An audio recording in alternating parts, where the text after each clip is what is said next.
What's up, fam? Brandon Walker, More Cowbell, the Mississippi State podcast presented by SEC Country. Coming to you from the SEC Country studios here in Dunwoody, Georgia. Such a nice day outside. Nice day inside. I got Terp on the other side of the glass. Landshark's not here today. I got Caesar running the controls. I'm not really sure about this. I'm not really sure. He's tiny. I can barely see him, so I can't see any thumbs up from him. Where is Landshark today? Is she on probation? She's at the beach, I think. At the beach? Yep. Oh, wow. Wow. She, okay. Good for her. Good for her. So, Brandon Walker, More Cowbell. We'll do it big today. We'll have Steve Robertson on the show. Talk a little recruiting. A lot going on. There's a signing day next week. I hate this early signing period. I really do. It's really stupid. Like, how do you jump full bore into recruiting when half the teams in the country, more than half, are preparing for bowl games? It's ridiculous. It's stupid. Like, it's not fair to, especially the ones that are in the playoff, it's not fair to them. It's not fair. I think they need to do away with this early one, or make it earlier. Hello, Liberty, Mississippi. Burnell McGee, thank you for being here. Paula Pace is in Arkansas. Hello. Ginger Tuck, hello. Gray Stacker Good says Terp and Caesar. Dynamic duo right there. Yeah, it's a rough-looking group over there. It's a rough-looking group. I disagree. Looks like a Color Me Bad video from 1992. I don't get it. You wouldn't, but people out here do. Hello, Jay Page in Cincinnati, Ohio. Hello, Lynn Rhodes Gilmer in Bay Springs this morning, visiting the grandkids. Good for you. Got to visit those grandkids. Got to visit those grandkids. I'll be coming to Mississippi so my mom can see her grandkids soon. Murfreesboro, Tennessee. Hello, Rod Holder. Hello, Mac McBrayer from Saltillo. Good to see you. Happy holidays from Ringgold, Georgia. Merry Christmas to you. Are you telling me to wrap it up? We just started. We'll have Steve Robertson on the show to talk recruiting. We'll talk about women's basketball and how this team continues to get even better. And it's amazing. It is amazing. This team is the best thing going on campus right now. Has been the best thing going on campus for a while. We'll discuss that. Oh, yeah, there's a bowl game coming up soon. I don't know if you guys remember, but there's a bowl game coming up soon. Seems like it's not in the forefront of anybody's mind. Not that exciting of a trip, but it will happen. It will happen. I'll be there. And I'm going to try to think of some creative ways to get together with State fans. You know, will I take everybody out to lunch? Will you meet me at the beach? Will you meet me for bowling? I don't know, but I'm going to come up with some ways in Jacksonville that if you'd like to hang out and have fun. What are you doing? I was doing my bowling form, so you say. That's embarrassing. Don't do that again. Are you a good bowler? I'm okay. If I bowled a lot, I would be. What's your highest score? 200. Ooh, dead on the money. 200. Caesar wants to know if you're a good golfer. I'm not bad. If I played more, I would be really good. But I don't play a lot. Things cost money. You understand that? Really? Things cost money. Everything's not free? Everything's not free, especially when you got kids. Oh, I didn't know and that. There is no money. So today's top 5 will be the top 5 Mississippi State athletic moments from 2017.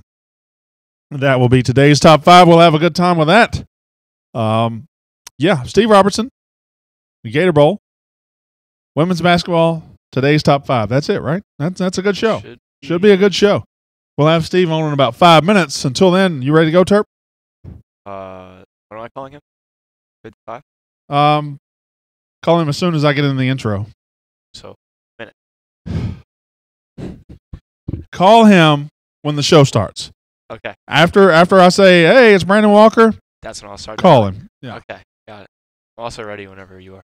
Okay. That's the point. You ready? Maybe. Caesar, you ready? Where did Caesar go? Tying a shoe. Oh, he was standing up. That's why I didn't see him behind those computers. All right. Thank you, everybody. Let's go.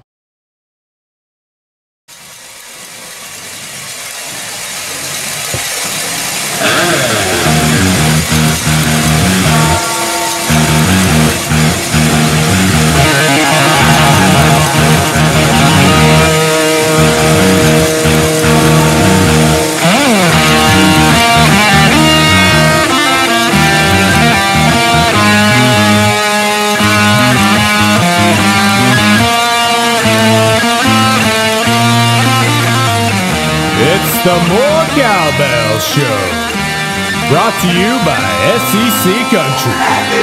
And now, your host of the More Cowbell Show, Brandon Walker. That's me, Brandon Walker, More Cowbell, the Mississippi State podcast presented by SEC Country. Hold up. We're doing the podcast. I got to talk. We got Facebook Live going on too. And somebody on the Facebook Live just said, what did they just say? David Bridges. Hello, David Bridges. Thank you for watching the show, first of all.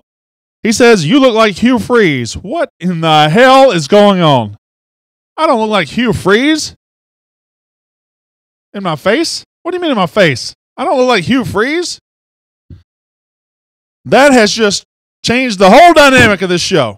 Sorry. You're listening to More Cowbell, the Mississippi State podcast presented by SEC Country. Can we block David, please? We can block him, right? You go ahead and call Steve Robertson. Steve Robertson will be on the show today. We're going to talk about we're going to talk about recruiting with Steve Robertson. It is the last official visit weekend before the early signing period. I'm not sure about this early signing period, but we'll talk to Steve about it. We'll have Steve for about 15 minutes. Any questions you have, go ahead and give them to me, and maybe I'll ask them, maybe I won't. I don't know. Depends on how long we have. We'll talk about the women's basketball team, how they continue to be the best thing on campus. They have been fantastic and continue to be fantastic. We'll talk about the bowl game coming up, how it's a little forgotten. Today's top 5 will be the top 5 Mississippi State athletic moments of 2017. But first, my first guest is my favorite guest, although I did have a good one yesterday, and Richard Williams. If you haven't heard that, go back and listen. My first guest is my favorite guest. His name is Steve Robertson. Excuse me out here. His name is Steve Robertson. He covers recruiting for Scout.com for Gene's page. He is excellent at it. We are in the height of recruiting season. I know it doesn't feel like that because it's December, but believe me, we are. Steve, thank you for joining the show. It sounds like you even got a little choked up bringing me in. You know what, Steve? I've been fighting a cold for like 3 weeks. But yes, I always get emotional when you join us. It's just for me to hang out with somebody as famous and as important as you, it's just something that I never get used to, you know? Well, we can't all be, you. Dynamite, Steve. All right, so let's talk recruiting. The last recruiting weekend, the official visit weekend before the early signing period is this weekend. But first things first, you were down in Hattiesburg earlier this week. There is Mississippi-Alabama All-Star Game practice. I'm just going to open the floor to you. Who's standing out down there in Hattiesburg? Well, first of all, Brent, I'll tell you, one of the funnest weeks of the year for me is this All-Star week. And I enjoy getting to be around the players and then watch them be able to compete against the best of the best within the state. More times than not, you have the best players in the game. It's not always the case, but it's good to see them kind of come together under the state banner and have an opportunity to play and do some great things. It's great and fun for the kids. But, yeah, there's no pressure out there. Being able to watch those guys, you get a chance to evaluate them again and kind of make some adjustments to the rankings. But Malik Heath is a guy that I've had number 1 all year up until Marcus Murphy passed him here in the last few weeks. I say those two guys are absolutely impressive. And you see them out there on a level playing field, out there taking coaching. And I don't think Malik Heath has been quiet since he got here. I mean, he's run his mouth the whole time. He's a competitor, and it's all good nature. I mean, he is such a gregarious personality. And then you see Marcus Murphy playing some at running back. They do have a package for him to run some at quarterback. And quite frankly, after the success they had at West Point this year, I don't know if you're going to run that all day long. But Dollar Bill, Quatravius Johnson's the guy. He is the best lineman in attendance. Cole Smith was selected to play, elected to withdraw from the game. He'll be playing an Under Armour game, if memory serves me correct. But it's been a good week. My concern with this group is up front. And it's always the case with the offensive line, is trying to find a way to take guys that have no relationship whatsoever and make a cohesive unit out of them. That's always a challenge. The years we've done it, we've won the ball game. The years we haven't won the ball game. And so that's probably my biggest concern coming in. And I think the secondary is a little bit shaky. I don't know if you've got a really shutdown guy out there. You've got some guys that have flashed a little bit, but I don't know if it's been a really consistent performer in the secondary. All right, let's go ahead and talk about the elephant in the room. I think it's a bullet the state has dodged. Marcus Murphy, I believe, is the best prospect in the state of Mississippi. I think you agree with me on that one. You and I both talked about that last week. State fans, a lot of them are saying, there was much ado about nothing. Marcus Murphy, there was nothing to worry about. It does look like the situation has blown over, but there was some concern in West Point, a legitimate concern, but it looks like State has done whatever it needed to do to get back on top of the Marcus Murphy sweepstakes. Is that about what you're reading too? It is, Brandon, and following recruiting is not for everybody. And the reason I say that, it's a fluid process until everybody signs. And there's always going to be some ebb and flow. And as Paul Jones, my colleague, mentioned last Sunday in his post-Mississippi State visit story with Marcus, he was set to visit Tennessee this weekend, this coming up weekend, after the All-Star game. And then as the week kind of progressed, there was a lot of trepidation. There were a lot of people really concerned about what might happen. Now, knowing what we know about Marcus Murphy and his commitment to Mississippi State, you kind of felt that was what we were hearing was kind of in conflict with what we've known about him throughout the process. But yeah, there were a lot of people concerned in and around the West Point program, in and around the Mississippi State fan base. The bottom line, though, is it appears that the crisis has been averted, and now he's good to go. And talking to some of the players at All-Star practices this week, and even some of the guys he's really close to, were like, I think we're okay, but, they were even concerned. Now, granted, I've always felt like sometimes the best sources when it comes to that sort of stuff are the kids they talk to the most and the guys they confide in. And so when those guys were a little bit concerned, it made me a little more concerned. But Jed Johnson, the guy that's been as close to Benny, he really pushed Marcus to commit to Mississippi State back in the summer. He said, yeah, I'm a little bit concerned about it, but I'm 99% sure he's going to stick. And now, as of yesterday, as you are well aware, Brandon, now the plans to visit Tennessee are off. And so that makes everybody kind of take a sigh of relief, and there's no point to have all this infighting or whatever and say, oh, that's a big deal. It was a big deal. It's over. The Mississippi State coaching staff has done whatever they needed to do to get the situation handled, and now we move forward. Early signing period is next week. This is the last official visit weekend before that. What should we look for this week? What are you looking for this weekend in Starkville, Mississippi?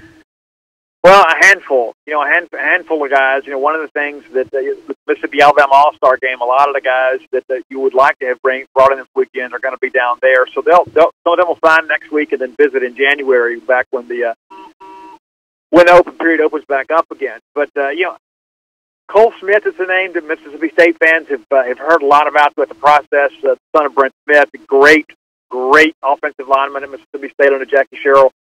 And his son's a legacy type guy. A lot of people think, well, it's because he's a legacy. No, it's not just because he's a legacy.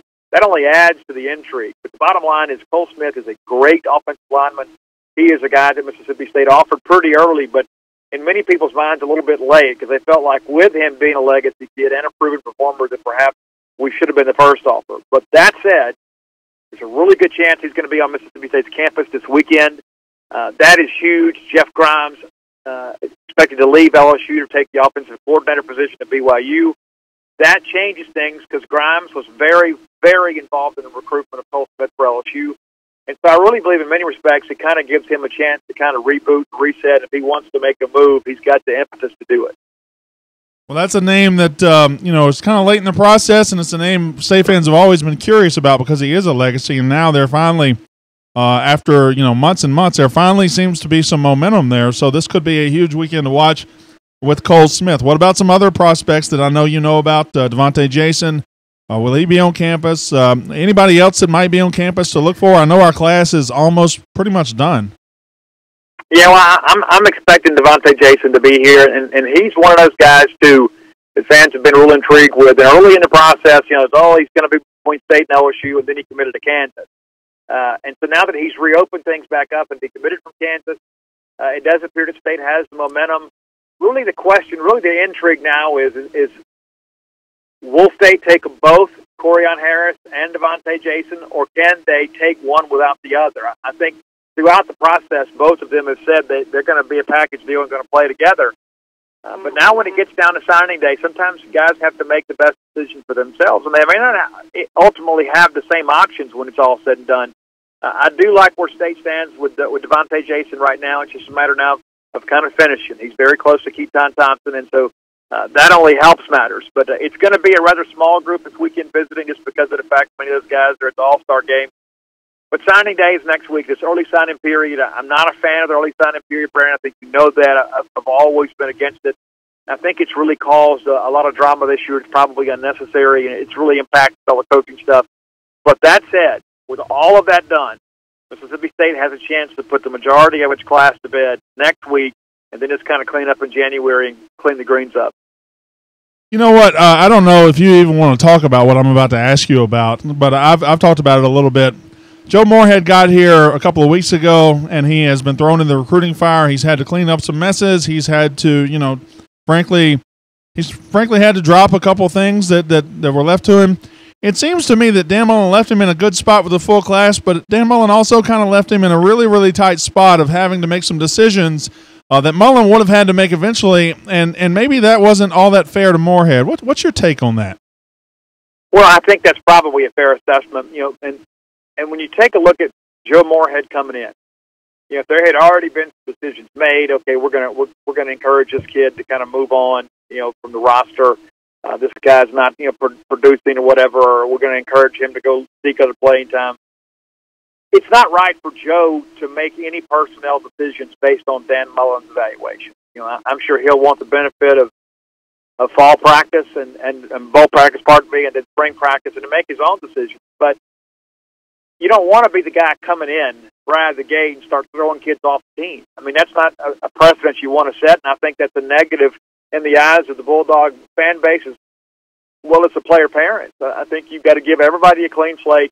And so if you're going to do that, because there may be a guy out there that maybe just didn't jive with Dan Mullen and his staff, that maybe Moorhead can find a better use for, or maybe change a position, or just simply coach him better. I mean, you just never know, because coaching is so much about relationships. If a player feels like a coach has given up on him, I don't know how much he's going to push.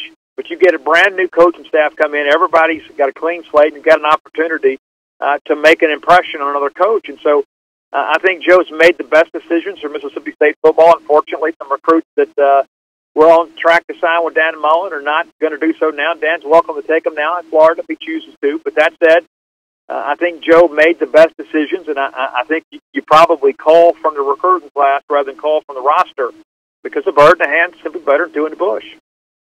Yeah, I think you're right. And you mentioned something earlier. I got a couple more questions. I'll let you go. I know you're very, very busy, and I'll let you tell us where you are in just a little bit. But the early signing period, to me, I was on board. I was kind of a fan. I wanted to get rid of all the drama in January and February, but now that we've seen it in practice, it's pretty garbage. I don't like it at all. It's not good. First, like take for example the All-Star game. You got all these kids at the All-Star game, and they're trying to figure out where to visit. They probably won't have time to visit in this last weekend. Then you got bowl games. You got teams trying to recruit. The teams that aren't in bowl games can recruit all they want. The teams in bowl games have to figure out how to spend their time. Do they go out and recruit? Do they practice on the bowl game? What do they do? This is just a mess. I don't like this early signing period at all, and you haven't liked it from the beginning, right? I have not, and I think a December signing period is essentially meaningless from a beneficial standpoint to the student athlete. Because here we are, we're going to sign December 20th, right before Christmas. Well, here's the deal. People say, well, it gives them a chance to shut it down. You're only talking really about 2 weeks more of actual recruiting, because most of January is dead.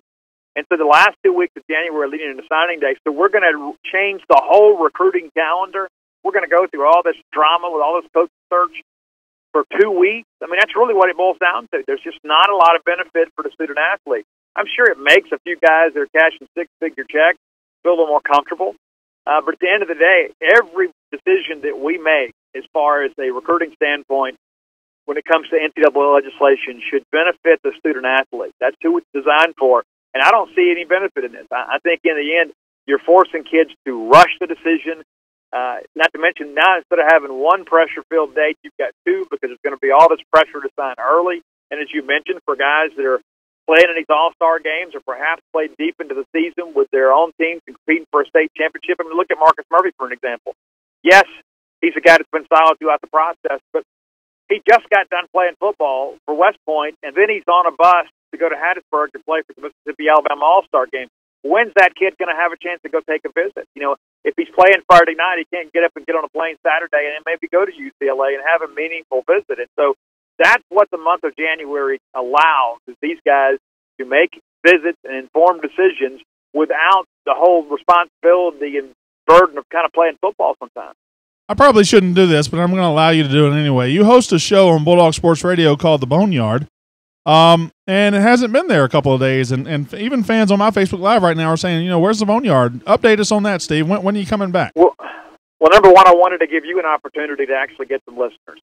And number two, I took a few days off. I've been on the road so much, and I really missed being around my wife and kids. So she was going to go run a 50-mile race, which she did, in just south of Houston, Texas last weekend. So we took 4 days off and got the kids out of school and were the cool parents and went and saw her family down there. And then we actually recorded yesterday, but your friend, Brian Haydad, had technical issues with the show, and it was a tremendous show. But it'll be back tomorrow. We'll be back tomorrow.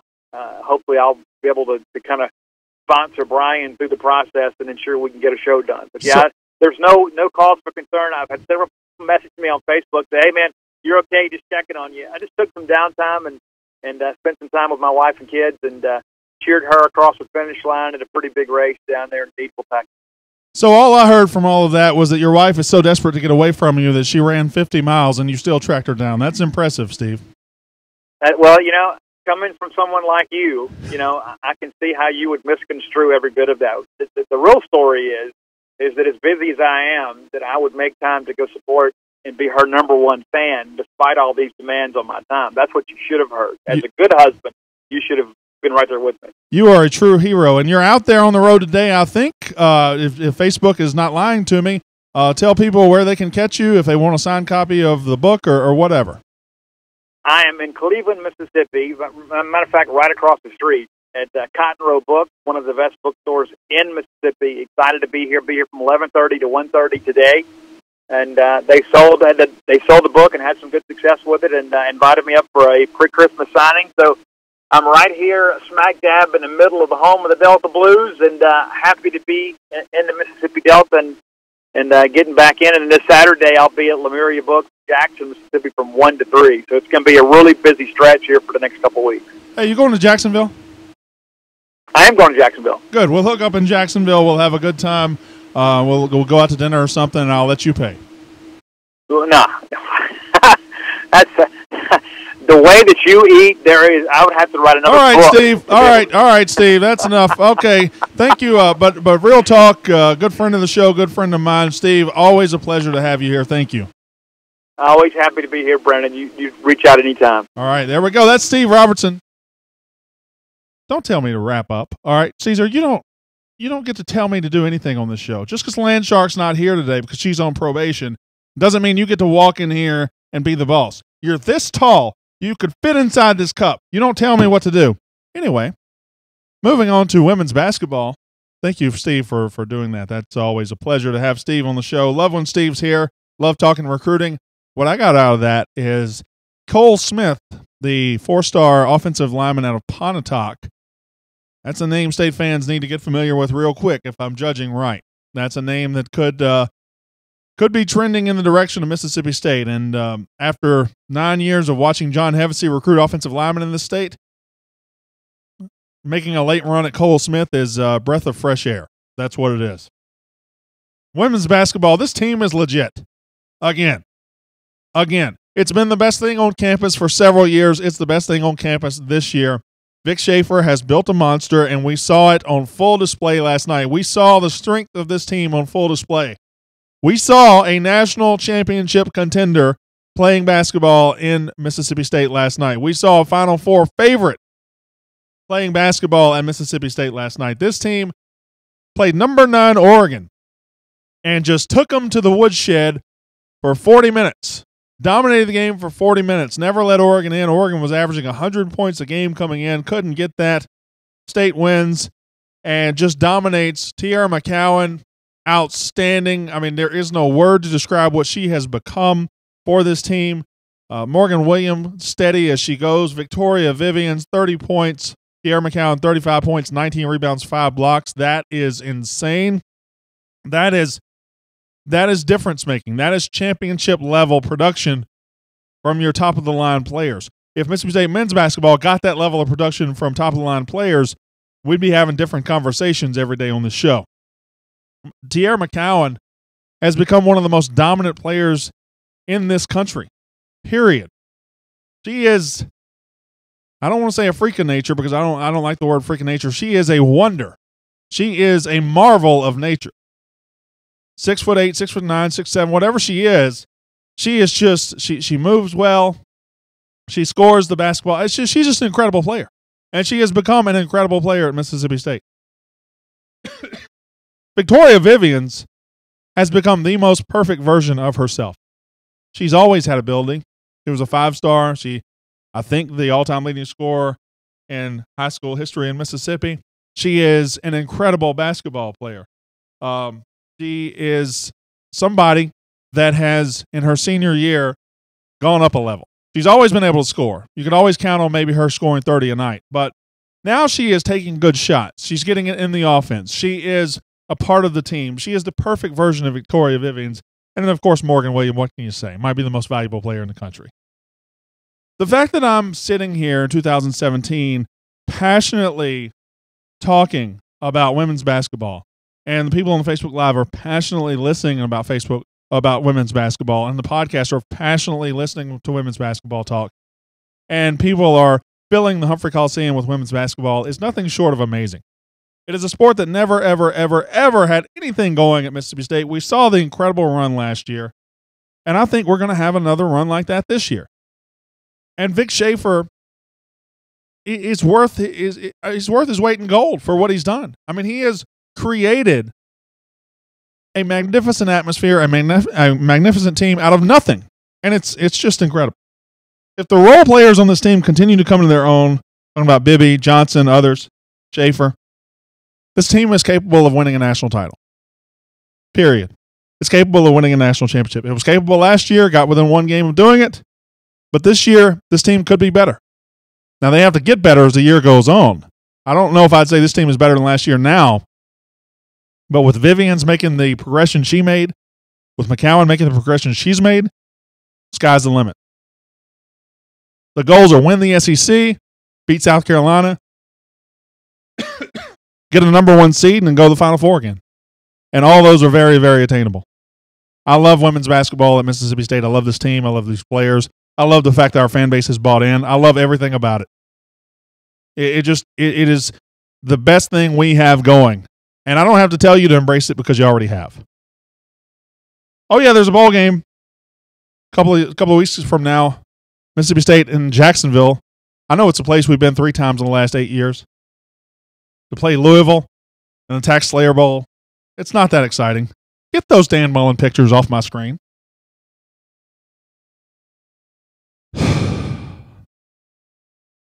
Caesar, do you want to keep working here? Do you want to keep working here? All right. With the early signing period and recruiting, it kind of obscures the bowl game.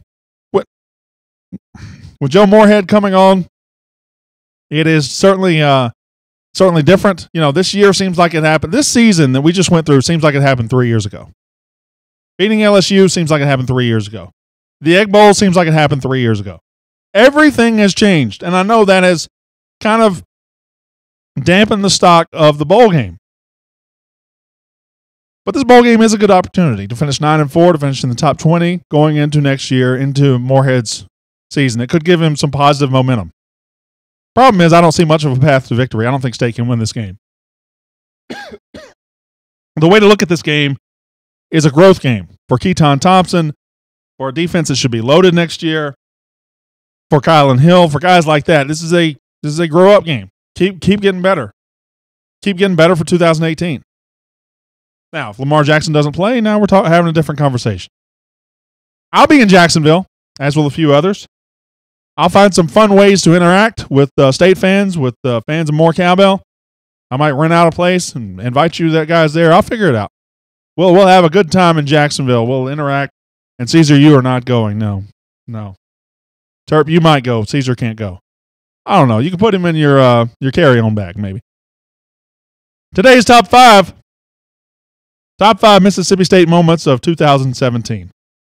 And as always, on the Facebook Live, please come up with your top 5 Mississippi State moments of 2017, and we'll talk about that once I get done here. Number 5, Joe Moorhead is hired to be Mississippi State's head coach. Certainly a change in the program.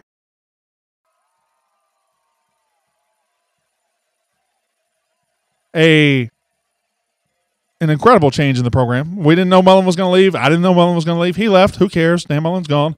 Joe Moorhead is hired. 1,000 people show up at the airport to greet him. He's changed the excitement around the program, the expectations. It has changed everything about Mississippi State football, and that is certainly one of the top 5 moments of 2017. Struggling out here. I'm struggling. Number 4, Mississippi State's women's basketball team beats Washington in the Sweet 16 and Baylor in the Elite 8. Morgan Williams goes off for over 30 points. Kiera McCowan goes off in the game against Washington for over 30 points. State arrives on the national scene by beating Washington and Baylor to make it to the Final Four. And I have a feeling somewhere on this list you might hear from this team again. Number 3, Andy Canizaro's entire first season as Mississippi State's baseball coach. I really couldn't think of a moment. I couldn't think of one moment where the baseball team really stood out and I said, oh, wow, that was an incredible moment. I'll never forget it. But the entire season, competing all the way up until the end for an SEC title, despite all the injuries, despite all the turnover on the roster in his first year, was nothing short of incredible. That's my number 3, Andy Canizaro's entire first year. Number 2, Mississippi State 37, LSU 7. Mullen is gone, but he left us with one final great win. State beating LSU 37-7 on national TV. It was a coming out party. It was enjoyable. Anytime you can beat a good team, it's fun, but you beat them like that. You beat LSU like that. It was just an incredible night. Incredible atmosphere at Davis Wade Stadium. I'll never forget that one. And number 1, I mean, come on. Come on. What could it possibly be? What could it possibly be? If I did top 5 Mississippi State moments in the last 20 years, 40 years, 100 years, this still might be number 1. Morgan Williams hits a buzzer beater to beat UConn, ends a 111-game winning streak. She became the sweetheart of the country. She became one of the biggest legends in Mississippi State history by hitting that shot, taking Mississippi State to the national title game. We didn't win it, but we'll always have that moment. She'll always have that moment. It's the number 1 moment of this year and any year. Just one of my favorite moments of all time as a Mississippi State fan. And I never would have guessed one of my favorite moments would come from the women's basketball team, but it did. I love it. It's incredible. On the podcast, please, we'll be back Monday to talk recruiting. We'll have a clear picture of what signing day will look like. Until next time on the podcast, my name is Brandon Walker. You've been listening to More Cowbell, a Mississippi State podcast presented by SEC Country.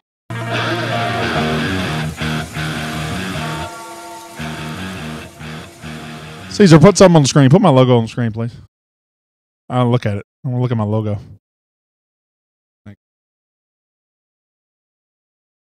Thank you, Caesar. I appreciate that. What do you guys think? Top 5 moments of 2017. What did I miss? What did I miss? Did I miss anything? I can't really think of anything I missed. I'm not asking you. My wife told me that I look better like this, or if I don't remember what she told me. She said I don't look good on screen. She's a mean woman. She does not. She hurts my feelings every day. Raise the mic if you wanted to. I don't want to raise the mic. All right then. So what did I miss? Swept the school up north in baseball, 4-0. That's not bad. That's not bad at all. Yeah. Swept them. Went to their house and swept them, right? Went to Oxford and swept Ole Miss. The regional, the college baseball regional. Sure. Joe Moorhead named new coach. Baseball is run through the losers bracket to win the Hattiesburg Regional. State knocks off LSU. Brett Rooker wins the Triple Crown, and Morgan Williams stuns UConn. That is Jay Hammer's list, and that's not a bad list. That is not a bad list. It's a pretty fantastic list, actually. Yeah.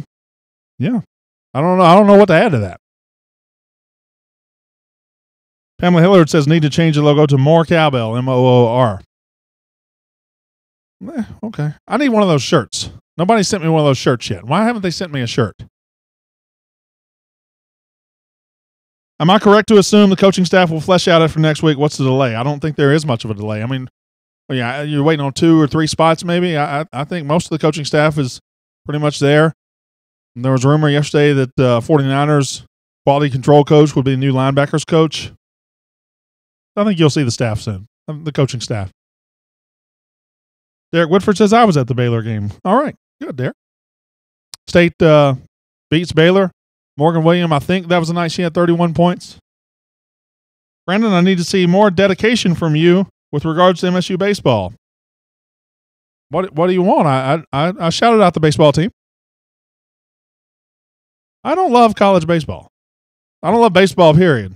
But I get into it. We're a baseball school. I got you. I'm with you. Caesar, my logo, please. Caesar, my logo.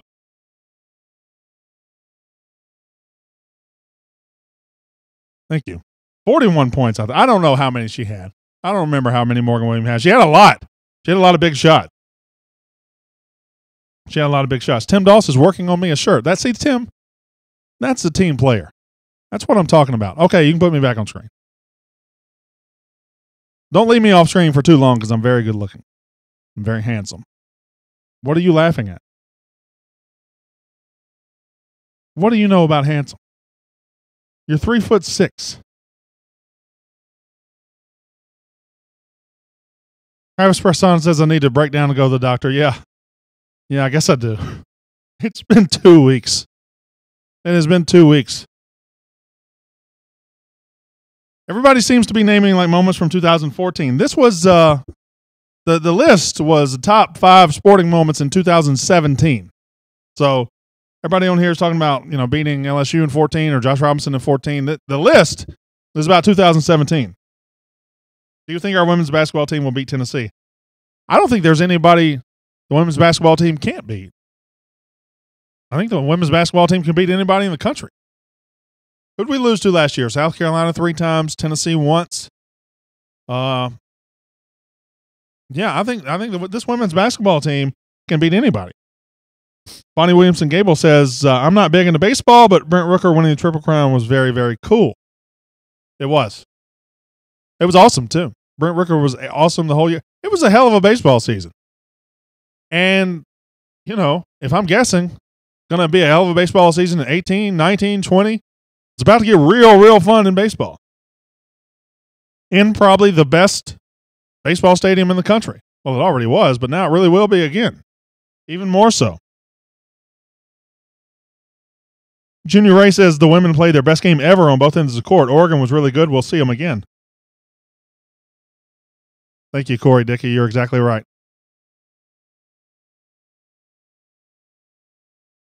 Are you taking selfies in there? Come out here, Cesar. Come out here. Come out here. Tell him to come out here. He's coming. Come out here. You guys should take a selfie on the screen. Yeah, that's what we're doing. You want to take a selfie? Come take a selfie. Come on. Come on. Come on. Where's your phone? All right. Yeah. Take the selfie. Talk to the mic. All right. See? There we go.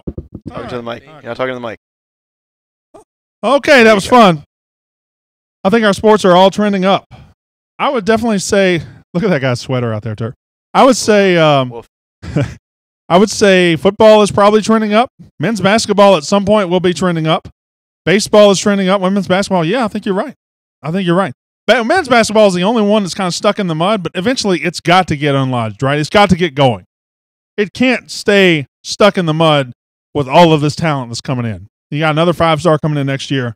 Eventually, it'll get going. Jay Hammer says, get him a stool, please. Tell Terp to stand up. That wasn't Terp. That was Caesar. That was not me. That was not Terp.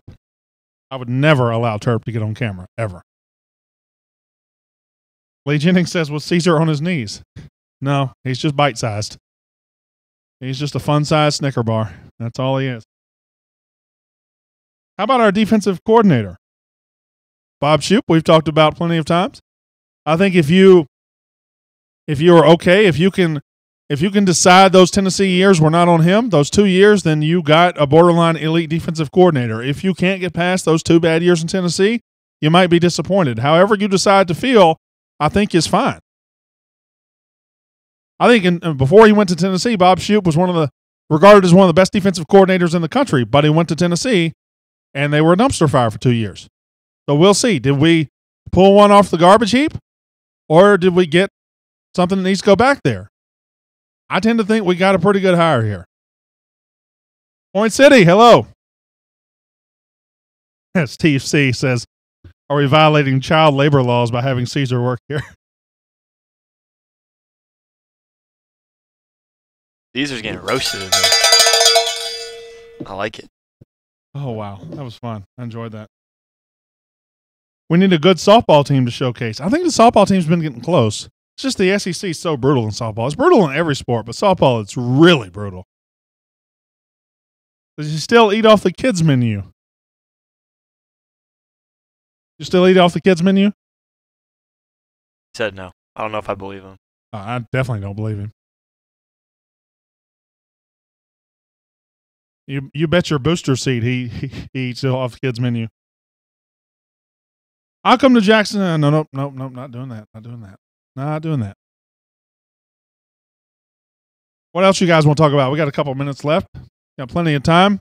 Still got 134 people here. Bonnie Williamson Gable, you going to Jacksonville? How about Derek Whitford? You going? Does he get carded for root beer? These are my logo.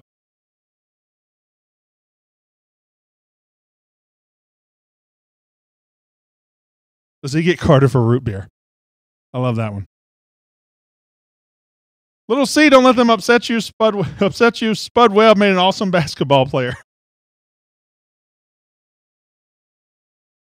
Was Muggsy smaller than? Yeah, Muggsy was smaller. Muggsy was 5'3". Spud Webb was 5'7". We probably need to go. I'm physically dying again. Whatever. I'm struggling out here. You're the host. This could be it for me. We might be back Monday. We might not. Not taking over? Absolutely not. More Terp.